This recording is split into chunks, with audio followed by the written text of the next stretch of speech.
नमस्कार, मैं हूं निजामुद्दीन अंसारी और आज हम लोग आए हैं काठीपुर प्रखंड के अंतर्गत धोड़ंगाल पंचायत का एक कुसुमघटी गांव है।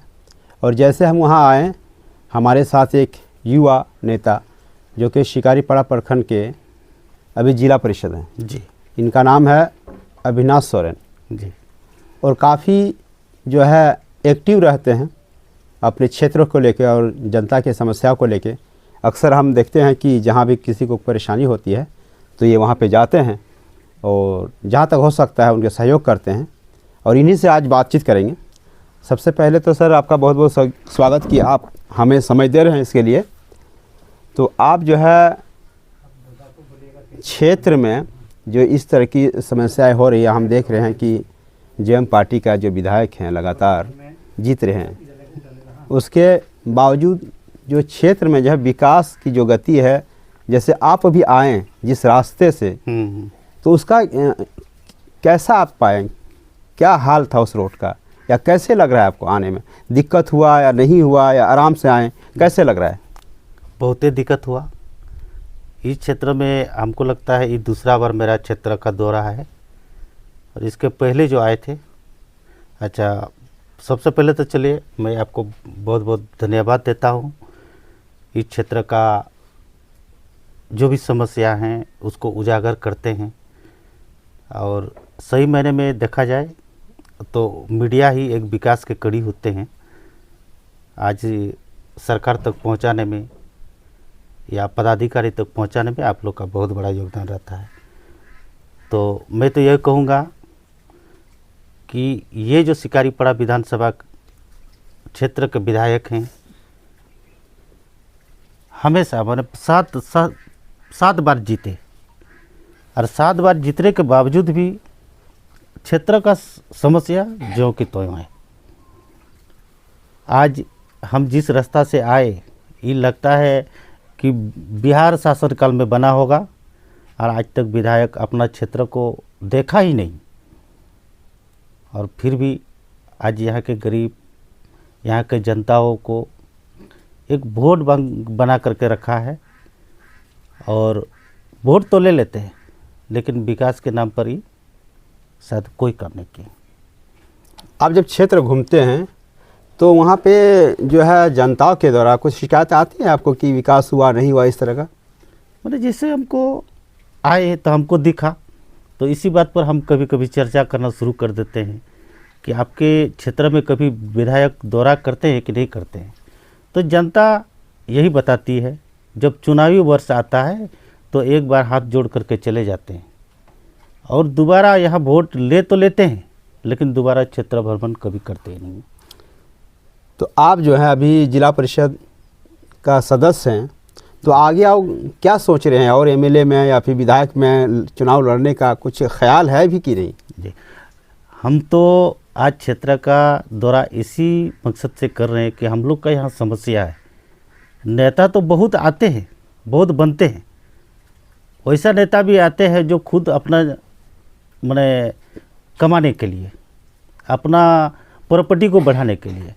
तो हम आज 2024 विधानसभा चुनाव के लिए तैयारी जोर शोर से हैं और हम ये सोच करके राजनीतिक में आए हैं, आज ऐसा पिछड़ा वर्ग या विकास वंचित क्षेत्रों को कैसे हम विकास गति पर लाएं, इसलिए क्षेत्र भ्रमण कर रहे हैं और इस बार चुनाव लड़ने का भी मूड में। अच्छा, आप किस पार्टी से चुनाव लड़ने का ख्याल है आपका? देखिए, यहाँ तो क्षेत्रीय पार्टी बोल के बोलिएगा झारखंड मुक्ति मोर्चा है। इन लोगों को कभी दूसरे व्यक्ति को मौका नहीं देते हैं। हमेशा से ये लोग अपना परिवार को देखते हैं। आज बाप है तो कल बेटा है, तो परसों बहू है तो उसका पतोह है। कांग्रेस पार्टी केंद्र में वही है, उसी तरह करके अपना परिवारवाद चलाते आया।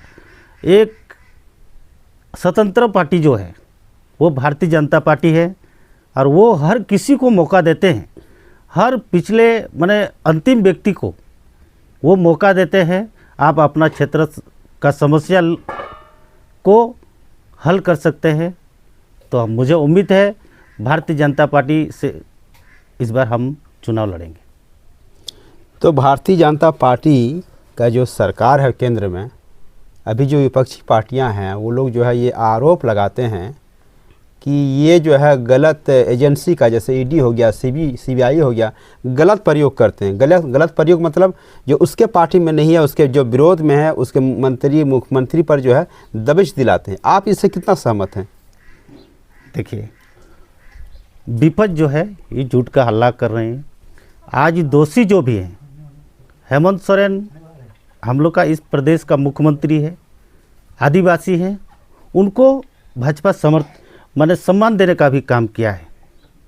जब यहाँ पे भाजपा और जेएमएम के साथ में एक सरकार बनी थी, उस टाइम में मुख्यमंत्री हमारे दिसम गुरु जी को बैठाया था। इसके बाद जब दूसरा बार सरकार बना, उस बार मुख्यमंत्री को एक बार उप मुख्यमंत्री का दर्जा भी दिया था। अगर आज कांग्रेस और जेएमएम का जितना भी नेता है बीजेपी को आरोप लगा रहा है, तो ये गलत लगा रहा है। ईडी उनका उपयोग नहीं, ईडी संवैधानिक संस्था है, वो हर गलत का कार्रवाई करेंगे। तो हेमंत सोरेन अपने नाम से जो ज़मीन कब्जा किए हैं, इसका भी दस्तावेज ईडी सामने कोर्ट के सामने हाजिर कर दिए हैं। सीजीएल का जो एग्ज़ाम हुआ, उसका पेपर जो लीक हुआ है, उसका भी कोर्ट में ईडी ने दस्तावेज दाखिल किए हैं। लेकिन सर, हेमंत सोरेन का कहना है कि अगर हमने गलत किया है या ज़मीन घोटाला किया है, तो कोई भी एक हमको दस्तावेज पेश कर दें कि हम मेरे नाम पे ज़मीन है या कुछ है, तो नहीं कर पा रहे हैं।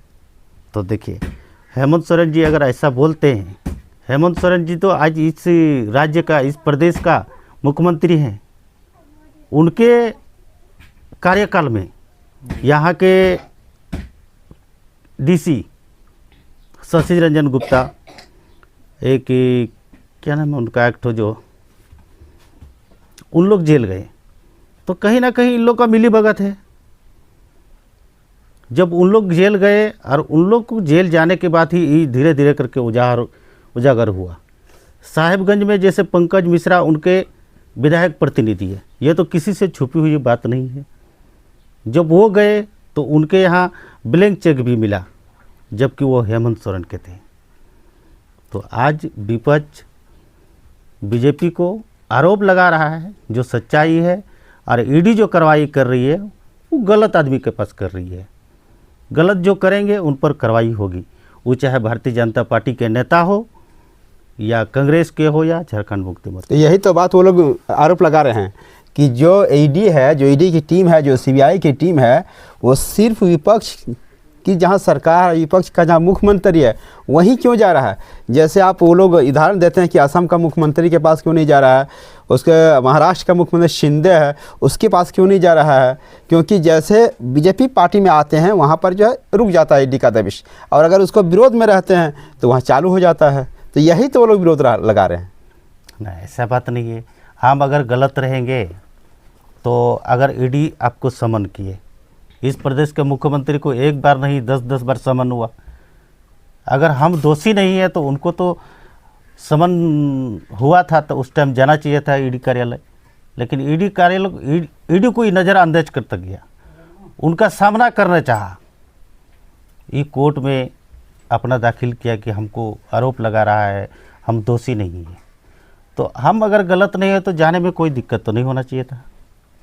केजरीवाल का भी यही कहना है सर कि जैसे कि पहले, अभी ईडी क्या कर रहा है कि पहले आदमी को जेल डालो, जेल में डाल दो, उसके बाद साबित करो कि इसको हम कैसे फंसा के रखें जेल में। यही चल रहा है। कल भी कॉन्फ्रेंस करके बताएं। ऐसा बात नहीं है। आज हेमंत सोरेन जी या झारखंड मुक्ति मोर्चा या विपक्ष के कांग्रेस पार्टी के जितना भी नेता हैं, रांची तो छोड़िए, दुमका जैसे जगह में जो फौजी के लिए ज़मीन था, दुमका के नकटी में आप कभी गए होंगे, काटीकुंड गोहाजुड़ी आने वाला रोड पे बड़का बाउंड्री जो है, वो भी हेमंत सोरेन घेरवाए हैं। हेमंत सोरेन का घेराबंदी हुआ है, और वो आज भी ये प्रूफ है कि यह फौजी के नाम से वो ज़मीन रखा हुआ था। अब फौजी जो हम लोग का देश का रक्षा करते हैं, बॉर्डर पर अपना जान जोखिम में डाल के कोई भी नहीं कह सकता कि फौजी वहाँ से जिंदा वापस आएगा कि मर के आएगा। उनके लिए जब रिटायर होते हैं उनका ज़मीन यहाँ दुमका जैसी जगह पर भी ये कब्जा कर लिए। आज पूरा घेराबंदी हुआ है, उसका भी आज प्रूफ है। जो लड़का लोग काम करवा रहा था उन लोगों से पूछा गया कि ये घेराबंदी किसका हो रहा है, तो सिर्फ हेमंत सोरेन का नाम आया। बोला कि हम लोग को देखभाल के लिए हेमंत सोरेन का आदमी ही रखा है और उसी का घेराबंदी हो रहा है। अच्छा, यहाँ पे पाकुड़िया ये जो खाकसा पहाड़ है उसके बारे में कुछ जानते हैं? खाकसा पहाड़ ये गनपुरा के आगे हैं, वहाँ पे बहुत सारा क्रेशर है, बड़ा बड़ा क्रेशर। कुछ आइडिया है किसका है वो सब? ये बसंत सोरेन पार्टनरशिप में है। ये लोग BGR GBR बोल के एक कंपनी खोले। BGR BGR दूसरा है, BGR एक कोयला वाला कंपनी है। JBR कंपनी है। ये कंपनी में बसंत सोरेन का भी पार्टनरशिप है और इसमें शायद उनका पार्टनर है भूपेंद्र सिंह, एक है नागेंद्र सिंह की नरेंद्र सिंह, ये उतना नाम पता हमको नहीं है। लेकिन ये लोग अपना कौन हिसाब से चलाते हैं ये तो नहीं कह सकते हैं। और मेरे इधर जो है शिकारीपाड़ा के पूर्वी में सरसडंगल क्षेत्र में जितना भी क्रेशर खदान थे वो सारा बंद है और बुलडोजर करके भी तोड़वाया, बाकी अपना चलाने के लिए। अच्छा, ये बताइए, आप शिकारीपाड़ा विधानसभा क्षेत्र के अंतर्गत आते हैं, आपको जो अभी विधायक वर्तमान विधायक जो हैं, आपको कौन कौन सा ऐसा कार्य लगता है कि उसने नहीं किया, उसको करना चाहिए? देखिए, ये तो छुपा हुआ बात नहीं है। आपके फुलझिंझरी से आने में जो रास्ता है यही प्रूव कर रहा है कि तो करना चाहिए, यानी रोड। उसके अलावा इसके अलावा जहाँ जहाँ पानी पीने का मैंने बहुत ही समस्या है वहाँ पानी उपलब्ध करा देना चाहिए। मेरा ख्याल से खाली यही रोड नहीं है, इस शिकारीपाड़ा विधानसभा के अंतर्गत मेरे शिकारीपाड़ा में भी बहुत ऐसे गांव हैं जो आज भी आदमी पैदल चलते हैं, साइकिल तक नहीं ले जा सकते। अगर उस गांव में आदमी बीमार होते हैं तो खटिया से टांग कर कर मोटा मोटी 5 किलोमीटर लेके आते हैं, तब जाके ये लोग हॉस्पिटल ले जा पाते हैं। तो ये सब काम करना चाहिए वर्तमान विधायक को। अच्छा, मान लिया जाए कि आपको जो है बीजेपी टिकट दे देती है और आप जीत जाते हैं, विधायक बन जाते हैं, तो सबसे पहला प्रायोरिटी आपका क्या रहेगा? मतलब सबसे पहला क्या कीजिएगा आप, क्या काम कीजिएगा? अगर हमको इस विधानसभा के जनता साथ देती है तो सबसे पहले मैं ये आने जाने वाला रास्ता, जैसे फुलझिंझरी से लेके आपका ये जो रोड उतरती है वहाँ पर धनियापाड़ी के पास, ये रोड पहले बनना चाहिए। और जिस गांव में पीने के लिए पानी नहीं है उस गांव में सबसे पहले पानी पीने के लिए उपलब्ध कराएंगे। और जिस गांव में ऐसा भी घर है जो आज हम लोग का केंद्र सरकार जो योजना चलाती है PM आवास, उससे वंचित हो, उनको दिलाना, ये मेरा प्राथमिकता। तो PM आवास जो सरकार का, आप अगर देखेंगे कि झारखंड में लगभग 14 MP हैं, उसमें से 13 जो MP है वो बीजेपी पार्टी का ही है, यानी एक नहीं है। तो इसका मतलब ये हुआ कि ये झारखंड की जो जनता है वो बीजेपी को पूरा सपोर्ट की है। उसके बावजूद अगर आप देखेंगे PM आवास की जब बात कर रहे हैं आप, तो 2 साल से जो है केंद्र सरकार PM आवास नहीं दे रही है। तो वोट जो है झारखंड की सरकार तो बीजेपी को दे रही है, लेकिन बीजेपी जो पार्टी है वो झारखंड के लोगों के साथ इस तरह का अन्याय क्यों कर रहा है? उसको PM आवास तो देना चाहिए। देखिए, केंद्र सरकार हमेशा से PM आवास केंद्र सरकार राज्य सरकार को दिया, लेकिन राज्य सरकार ये अपना नाम करता है, अपने नाम से ये करना चाहता है कि ये हमने दिया। तो केंद्र सरकार की जो योजना है आपको आवंटन के लिए दिया जा रहा है, तो आप सही तरीके से आवंटन कीजिए, जिसके कारण शायद 2 साल तक केंद्र सरकार ने राज्य को नहीं दिया था। और इस बार 2.95 करोड़ फिर से मोदी जी ने स्वीकृति किया है। अब मुझे उम्मीद है कि जितना भी बाकी बकाया है, जिसको नहीं मिला है PM आवास, अब की बार तो मिलना चाहिए। वो लोग जो है विपक्षी यही बार बार जो है आरोप लगा रहे हैं कि अगर आप देखेंगे मनरेगा का भी, तो लगभग 2 महीना से जो है मनरेगा का भी पेमेंट नहीं आया, जो केंद्र की योजनाएं हैं। तो उनका कहना है कि चूँकि यहाँ जेएमएम की सरकार है, इसलिए बीजेपी सरकार जो है मनरेगा हो या फिर पीएम आवास हो, इस तरह को फंड को रोक के जो है ना सरकार को बदनाम करने की कोशिश कर रही है, ताकि यहाँ विकास ना हो और यहाँ पर जो है जेएमएम की जो है उसका छवि खराब हो। तो उनका कहना है कम से कम उनका जो फंड है, उनका जो दायित्व है, केंद्र का जो दायित्व है, वो अपना तो दायित्व निभाए कम से कम। मेरा जो है हम करेंगे। तो इस पर आप क्या कहेंगे? मेरा ख्याल से है, अगर हमको जो लगता है कि यहाँ पर जो 2014 में रघुवर दास जी के सरकार थे, हम लोग का इस प्रदेश का मुख्यमंत्री रघुवर दास हुआ करते थे। उस टाइम हम लोग के क्षेत्र में नरेगा का जो भी योजना चलती थी बहुत अच्छी तरह चला, बहुत अच्छी तरह से पेमेंट भी हुआ। कोई भी वेंडर नहीं कह सकता है कि हमको पेमेंट नहीं आया। और आज ऐसा हो रहा है कि योजना तो ये लोग माने काम होता है, लेकिन हम लोग का ब्लॉक के जो वीडियो है वो स्वीकृति करने के लिए अभी कुछ दिन पहले की बात बता रहा हूँ, मेरे शिकारीपाड़ा प्रखंड के कुछ वेंडरों ने हमको लिखित आवेदन भी दिया था। 60 बाय 60 का पोखरा, वीडियो साहब सीधा 60,000 रुपया घूस मांग रहे हैं और 40 बाय 40 का शायद 20,000 कि 30,000 रुपया ले रहे हैं।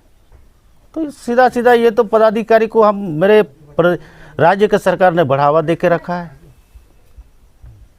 और जबकि वर्तमान विधायक को उन लोगों ने शिकायत किया, शिकायत करने के बाद भी वीडियो साहब पर कोई कार्रवाई नहीं हुआ। तो सरकार के संरक्षण में काम कर रहे हैं यहाँ का पदाधिकारी। नहीं तो वो तो ठीक है, अगर वो लोग घूस ले रहे हैं तो आपके पास तो एजेंसी है, आप उस पर दबिश दिलाइए, उस पर कार्रवाई कीजिए।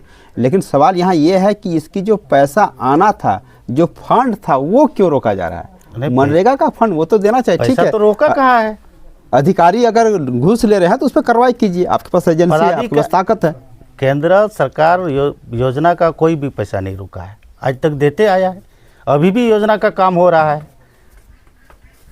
लेकिन यहाँ आने के बाद पदाधिकारी को इतना बढ़ावा दिया, इतना बंदरबाट कर दिया है कि वो आपस में खा जाते हैं। आपका जो वर्तमान जिला परिषद अध्यक्षा जो हैं अभी, आप उनके कार्य से कितने संतुष्ट हैं?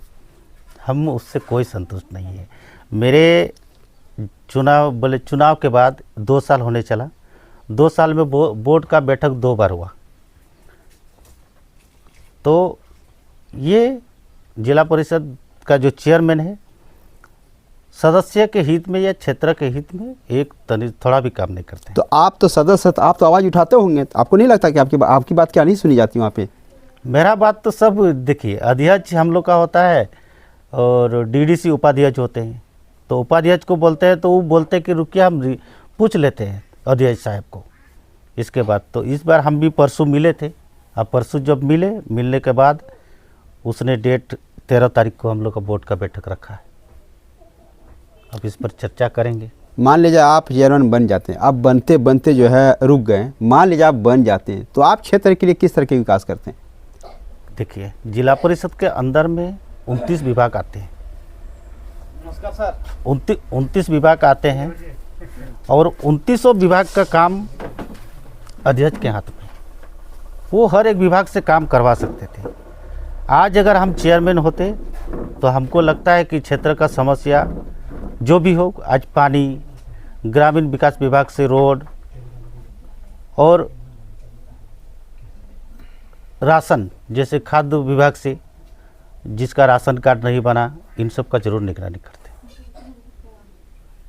लेकिन हम लोग को उतना अधिकार दिया ही नहीं, अध्यक्ष साहब अपने पास रखे हैं, हम लोग को किसी कारण बस नहीं कर पा रहे हैं।